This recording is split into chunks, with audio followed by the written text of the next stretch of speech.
नमस्कार। आज के समाचार इस प्रकार हैं। एक तरफ मानव जाति कोरोना नामक बीमारी से ग्रसित हो रही है, वहीं दूसरी ओर मंडला जिले से एक डरावनी तस्वीर सामने आई है। मंडला जिले में पशुओं में फैल रही है लंपी स्किन बीमारी। यह बीमारी के बारे में डॉक्टर ML मेहरा, मंडला पशु चिकित्सालय उप संचालक ने हमें बताया कि यह रोग जिले के कुछ ग्रामों में देखा गया है। यह एक वायरल बीमारी है जो काटने वाली मक्खी, मच्छर एवं टिक्स आदि से एक पशु से दूसरे पशु में फैल रही है। इस रोग के लक्षण हैं, शुरुआत में हल्का बुखार 2 से 3 दिन तक रहता है। उसके बाद पूरे शरीर की चमड़ी में गठाने 2 से 3 सेंटीमीटर तक निकल आती हैं। मुख्यमंत्री श्री शिवराज सिंह चौहान द्वारा प्रधानमंत्री आवास योजना के हितग्राहियों के खातों में सिंगल क्लिक से राशि ट्रांसफर की जा रही है। आइए जानते हैं क्या कहा मुख्यमंत्री शिवराज सिंह चौहान जी ने।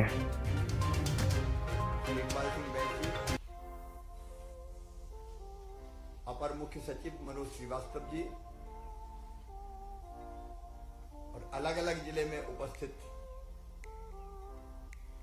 मेरे हितग्राही बहनों और भाइयों, अधिकारी मित्रों, आज मुझे प्रसन्नता है कि हमारे वो भाई और बहन जिनके पास आवास नहीं थे, प्रधानमंत्री आवास योजना के अंतर्गत आज ऐसे 68,000 भाई और बहनों को मकान बनाने के लिए चौथी किस्त उनके खाते में डाली जा रही है। प्रधानमंत्री आवास योजना हमारे यशस्वी और लोकप्रिय प्रधानमंत्री श्रीमान नरेंद्र मोदी जी की बहुत महत्वाकांक्षी योजना है। इसमें 60% पैसा केंद्र देता है, माननीय प्रधानमंत्री जी देते हैं, भारत सरकार देती है, और 40% पैसा हम देते हैं, मतलब मध्य प्रदेश सरकार देती है। रोटी, कपड़ा और मकान यह हमारी प्रारंभिक आवश्यकता है। हर गरीब का सपना होता है कि उसका अपना खुद का एक मकान हो, और इस सपने को पूरा करने में भारत सरकार के साथ मध्य प्रदेश सरकार प्राणपण से जुटी हुई है। मुझे बताते हुए प्रसन्नता है कि अभी तक 20,30,000 मकानों में से जो मध्य प्रदेश में बनने थे गरीब बहनों और भाइयों के लिए, 17 लाख आवास पूर्ण किए जा चुके हैं। 2011 की सूची में जिनका नाम नहीं था, जो वंचित रहे, अब वो भी निराश ना हो, उनको भी आवास प्लस योजना के माध्यम से अब जोड़ा गया है। और भारत सरकार से निर्देश प्राप्त होते ही इन्हें भी लाभान्वित करने का काम प्रारंभ कर देंगे। 19 और 20 में प्रधानमंत्री आवास योजना के अंतर्गत जो 6 लाख का लक्ष्य निर्धारित किया गया था, उसमें से 3,45,000 आवास पूरे हो गए हैं, बन चुके हैं। और इस योजना के 68,000 हितग्राहियों ने आवास का निर्माण पूरा कर लिया है। अब उनको चौथी किस्त मिलनी है। तो आज यहीं से मैं आपके खाते में चौथी किस्त का पैसा डाल रहा हूं। मेरे प्रिय बहनों और भाइयों, आपका मकान पूरा हो गया। 12 तारीख को गृह प्रवेश का कार्यक्रम भी है, और 12 तारीख को यह गृह प्रवेश खुद हमारे प्रधानमंत्री नरेंद्र मोदी जी करवाएंगे। वो दिल्ली से करवाएंगे, मैं भोपाल से करवाऊंगा। और जैसे आज मुझे देख रहे हैं, वैसे ही प्रधानमंत्री जी को भी देखेंगे बोलते हुए, सुनते हुए। और मुझे भी देखेंगे। हमने तय किया है पंचायत ग्रामीण विकास विभाग ने इस कार्यक्रम को उत्सव के रूप में मनाएंगे। ये गरीबों के गृह प्रवेश का कार्यक्रम है, उनकी जिंदगी में नया रंग भरने का कार्यक्रम है, उनके लिए आनंद, उत्सव और प्रसन्नता का दिन है। ये आनंद से इस कार्यक्रम को हम मनाएंगे। घर के बाहर रंगोली सजाई जाएगी, दीपक जलाया जाएगा और फिर उसमें स्थानीय जनप्रतिनिधि आपको गृह प्रवेश कराएंगे। ये आनंद से आप अपने घर में प्रवेश कीजिए। मेरे बहनों और भाइयों, ये गरीबों का कल्याण करने वाली सरकार। 12 तारीख को ये गृह प्रवेश का कार्यक्रम होगा। 16 तारीख को मेरे वो गरीब भाई और बहन जिनको 1 रुपया किलो गेहूं, चावल और नमक अब तक नहीं मिलता, ऐसे 37 लाख बहनों और भाइयों को उस दिन से राशन मिलना शुरू हो जाएगा। वो कार्यक्रम अलग होगा।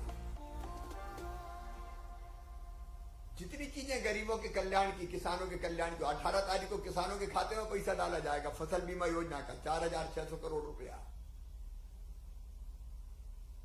आप आनंदित रहें, प्रसन्न रहें, आपका परिवार सुखी रहे। ये प्रधानमंत्री जी की भी इच्छा है, ये मेरी भी इच्छा है और उस अनुरूप लगातार काम कर रहे हैं।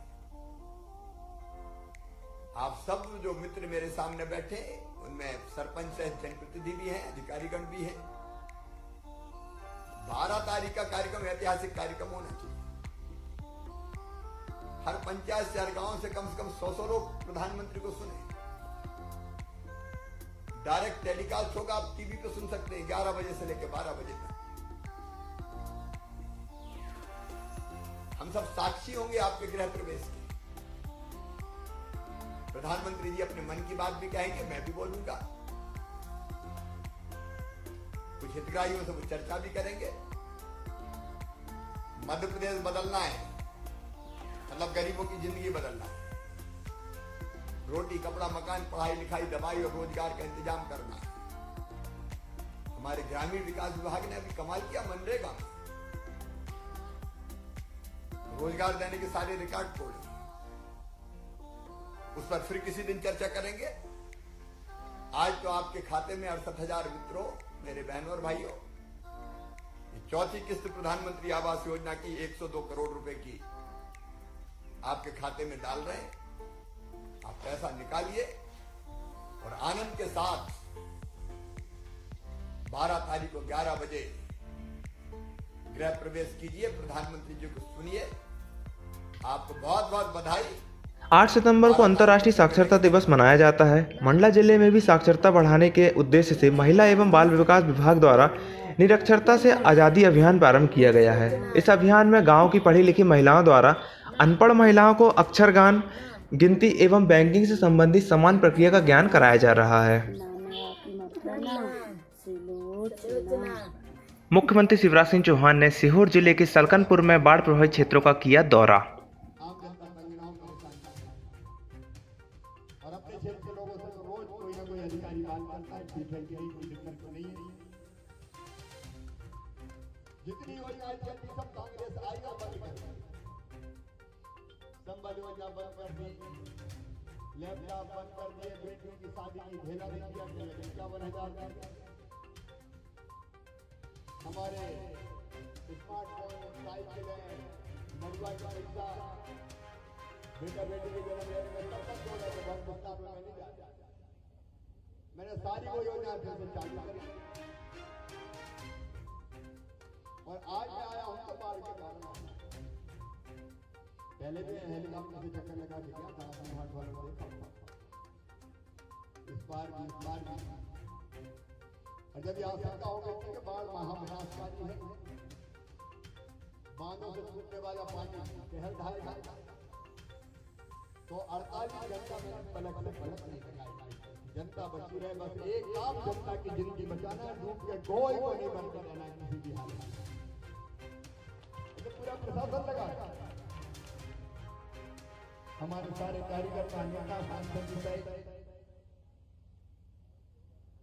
और 13,000 आदमी बचाए। नर्मदा भैया यहाँ से लेकर वहां तक कोई हेलीकॉप्टरों से उठाए, कोई नाव से उठाए। आप लोगों ने बहुत मेहनत की, कई लोगों को आपने बचाया। अब जिंदगी बच गई, लेकिन कई के खेत खराब हो गए, घर का सामान खराब हो गया। तो आज तो लंबी बात करने आया, ये कहने आया मावली घाट वालों, चिंता मत करना, मामा कितने के लिए मुख्यमंत्री बना, रोना गाना थोड़ी, आंखों में आंसू डालना थोड़ी, पूरी बदन का सर्वे करवा रहे हैं, जिंदगी खराब और 2 तरीके से मदद करेंगे। एक राहत की राशि आर्मी से जांच कर, लेकिन वो पूरी नहीं पड़ती, इसलिए फसल बीमा करवाया। और बीमा भी कैसा, कई बार तारीख से बढ़वा के कोहरा तो नहीं गया भैया, कोहरा तो नहीं गया भैया, कोहरा तो नहीं गया भैया। हो गया कि नहीं अभी किसानों का बीमा? हो गया तो बोल के होता हुआ कि नहीं? और ये पूरा क्रॉप कटिंग एक्सपेरिमेंट करवा के फसल बीमा योजना की राशि दिलवाएंगे तो नुकसान की भरपाई अपनी पूरी हो जाएगी। अब सवाल है, घरों में पानी भरा, बर्तन अनाज, उसके पैसा भी दिलवाई। 50-50 किलो अनाज जो बाढ़ पीड़ित उनको दिलवाना शुरू कर दिया। 36 के आंकलन के आधार पर कोई का मकान गिर गया हो तो मैंने अलग योजना बनाई। 1 लाख देंगे हम आर्मी शिष्टाचार के अंतर्गत, 10,000 मनरेगा का, 12,000 पायलट का, ऐसे 2 लाख रुपये का मकान बनाने के लिए अलग अलग मदद से देके जैसा का तैसा मकान करवाए। तो जितनी तरह का नुकसान हुए सबकी भरपाई हो जाएगी, चिंता करने की जरूरत नहीं। और सुनो रे मेरे गरीब भैया बहन, जब आपने तब कहते 1 रुपये किलो का राशन नहीं मिल रहा, अब क्या कर दिया, कोई शेष नहीं बचेगा। जितने गरीब छूट गए, कलेक्टर कमिश्नर यहाँ रहे, यहाँ कितने नाम जोड़ रहे हैं? 52 परिवारों के नाम जिनको नहीं मिलता था राशन, आवली घाट में जोड़ रहे, और वो रहेगा 3 के लिए। इस महीना से सबको राशन देना शुरू कर देंगे, गरीबों को कोई शेष नहीं बचेगा। और सितंबर, अक्टूबर, नवंबर में एक व्यक्ति को 10 किलो, मतलब 5 का परिवार है तो 50 किलो, और उसके बाद लगातार 7 किलो व्यक्ति, और ये 50 किलो अलग। माँ भूखा थोड़ी रह देगा कोई, गरीब की थाली कभी रहेगा खाली, घर पे भोजन पाओ। और एक ग्रामीण स्ट्रीट वेंडर योजना बनाई है, तो काम धंधा अगर भूखी डूब गई और चाय पानी घराने देखते कि उसको अलग से पैसे दे। और तो कोई चिंता फिक्र मत कर, मैं यही कहने आया हूँ कि जितने नुकसान हुआ है उसकी भरपाई करके दे दी जाएगी। जनता की सरकार, जनता की सब योजना में शुरू कर दी फिर से। आज क्योंकि मुझे आगे और जाना तो लंबी बात नहीं करूंगा, आपसे यही निवेदन है कि कोई चिंता मत करो, वो अम्मा का आवेदन भी ले आओ। बहुत बहुत धन्यवाद। हर हर नर्मदे। ये पंचायत का ज्ञापन मिला, एक बार कलेक्टर यहाँ आ जाए, ये जरा अपने घाट में कोई कमियां भी नहीं रह जाए। जानकारी के लिए आप www.srdnews.com पर विजिट कर सकते हैं। धन्यवाद।